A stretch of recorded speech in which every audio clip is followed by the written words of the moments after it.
So welcome everyone. So this is our first episode of Bridging Ancient Wisdom with Modern Medicine. I'm Dr. Pamela, a traditional Chinese medicine specialist, acupuncturist, and herbalist. Today I have Dr. Erin, a holistic fertility coach, traditional Chinese medicine specialist, acupuncturist, and herbalist. So today we are going to talk about the world of traditional Chinese medicine or TCM and how it can play a role in fertility. So we will go over the crossroads of TCM, Taoist philosophy, and contemporary fertility science. Also, I want to be clear. This conversation with Dr. Erin isn't about blame or shame. We acknowledge many people struggle with fertility, and our goal is to offer a new lens, one rooted in abundance, love, and alignment with nature. So if you are on the journey to conceive or simply curious about alternative approaches to natural conception, you are in the right place. So before we dive in further, let me just give you a brief information about traditional Chinese medicine, or they call it TCM. So TCM is an ancient system of medicine. So it has been practiced for 1,000 years, at least 5,000 years. It focuses on restoring balance and harmony within the body. So the key concept of this medicine, this system, is the qi. Qi is the vital energy or the life force. And then it also includes the opposing forces. You might heard that before, the yin and the yang, and also the five elements, the wood, the fire, the earth, the metal, and the water. So without wasting any more time, so let's have Dr. Erin join this conversation. So we want to share three conventional ideas that might help reframe how we think about conception. All right, Dr. Erin, welcome to our first conversation. So I'm happy to have you here.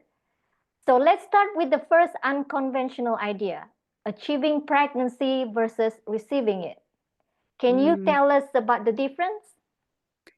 Yes. I think, let's see. Let's start with the way that we talk about fertility. When you go to see a fertility doctor or an OBGYN and they start talking to you about conception, they will say the phrase, achieve a pregnancy. A pregnancy is an achievement in the Western medicine model. That's the whole way that they set up how we're going to view that. Is it's something that you have to do, you have to aspire to do, you achieve it. It's a goal. In the Chinese medicine and then in Taoist principles, which is so much of Chinese medicine is informed by those Taoist principles, we say that you are to receive a pregnancy. A pregnancy is something that comes to you and you can call for it and you can ask for it. And it's almost more like prayer, like you are yearning to receive this beautiful benefit. And so the mindset that follows each of those is really, really different. In Western medicine models, we're going out and we're doing all the things that achieve pregnancy. And in Chinese medicine and in Taoist principles, we're learning how to settle in and settle down in ourselves and how to settle in our relationships and bring a pregnancy in and receive it. So from the very beginning, we're talking about two different mental, emotional constructs about what needs to happen. So, like you said about shame and blame, we know that there are women that can't naturally do that. You know, there are these impediments that just puts somebody automatically in the science category of conception. But even then, this is really about alignment of your heart, mind, and body so that the journey of conception is beneficial as opposed to becoming exhaustive. Because the last thing we want to do is go into motherhood, no matter if it's the first or the fifth time. You don't want to go into it already feeling exhausted and worn out and undermined and like you've lost all your confidence. So the Chinese medicine way of looking at it is really about building and restoring your sense of self and alignment, like you said, so Mhm, that we bolster you through that process. So even if mhm, you're doing one, you can do the other. mhm. Yeah, that's pretty much say conception is not a task, it's a natural process of connection. So, but we've been trained with the mental as the society idea that we have, those that trying to conceive, they're like, okay, we have to track. And then when you have to track your pregnancy, right, it creates some distress. So when you create the distress, there is this concept in Chinese medicine, they call it qi. So the qi gets blocked or slowing down the process. And then literally it's basically, it's not, you're not actually gonna receive the pregnancy. It's basically you slowing down in receiving the pregnancy. Mhm. Yeah, absolutely. And one of my favorite Chinese medicine fertility teachers that wrote a book 20 something years ago. And she gave this great visual. And she said, when you're trying to achieve a pregnancy, you're climbing the mountain. But when you look at what's at the top of the mountain, there's really nothing there. The mountaintop is essentially barren, right? When you get to that summit, there's nothing up there, nothing is alive. So that's not where fertility lives. Fertility is the valley of abundance that's in the bottom where the mountains, Mhm. meet. That's where the waterway is, that's where the village is, that's where the people are and the animals, they're down in the basin. And so that to me is such a great visual about achieving is going up the mountain and it's checking all the boxes and doing all the things. And receiving is coming down the mountain into that fertile, abundant space and staying there to receive the pregnancy. That's just beautiful. Isn't That's that a beautiful. Yes. close your Yes. eyes, see it? Yes. Uh-huh. All right. Moving forward to the second unconventional idea, um, preparing the palace.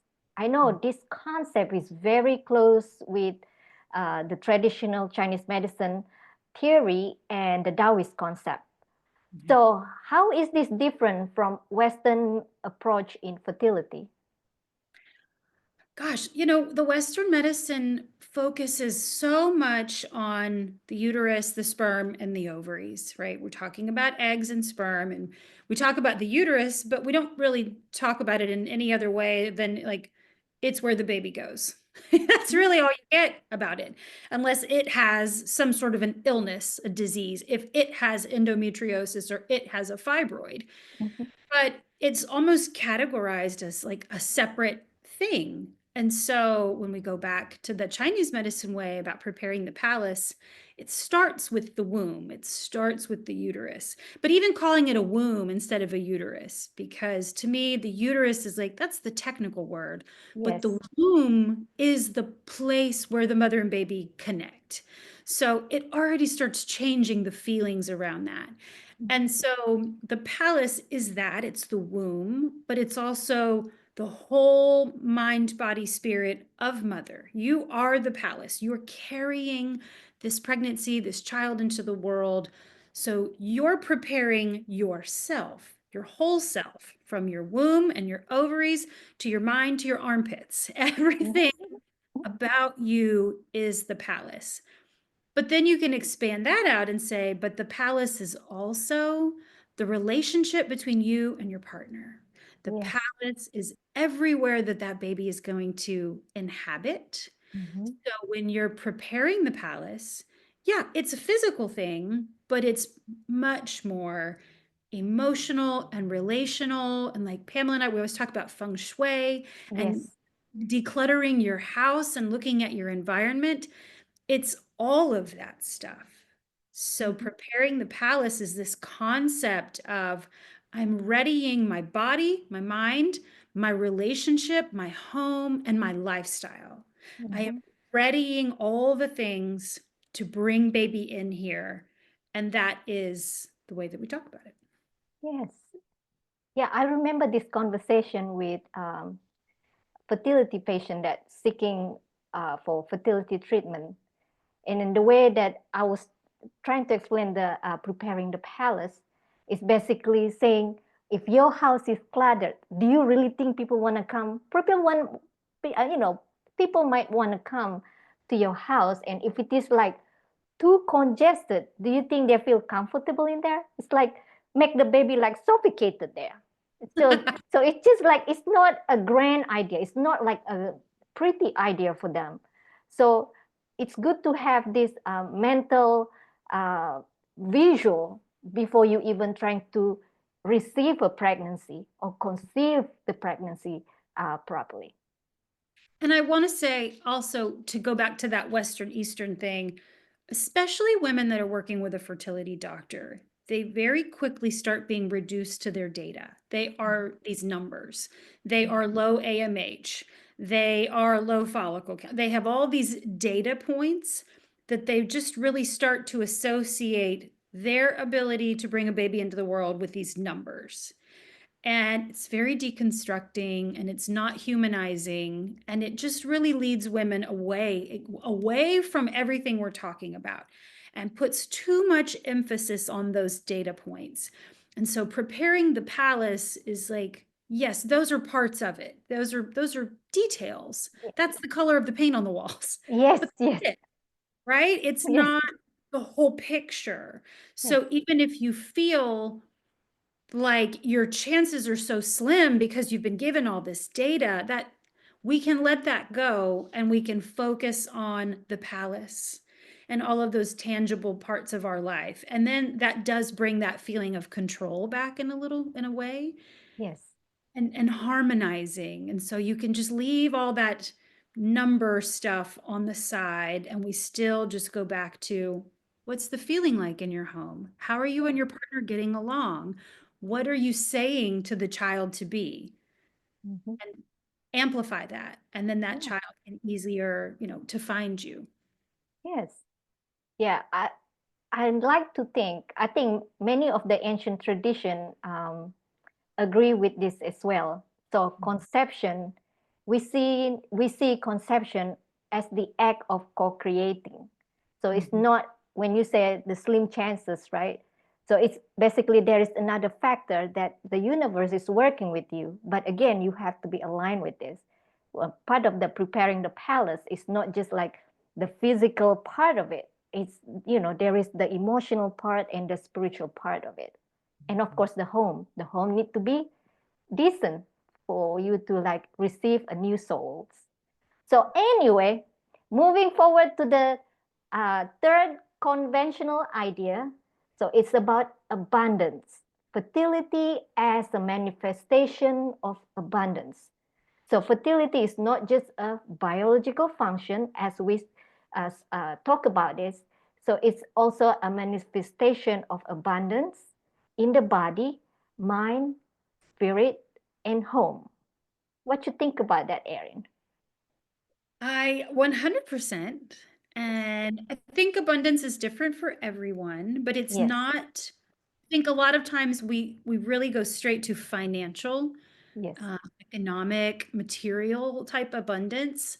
And I think when you're talking in the fertility construct, it's not so much that. It's the small things, it's the details, it's the ability to find gratitude even when it's hard. And it's the ability to find joy even when it's hard. And so I always think of abundance like a garden that's growing really well.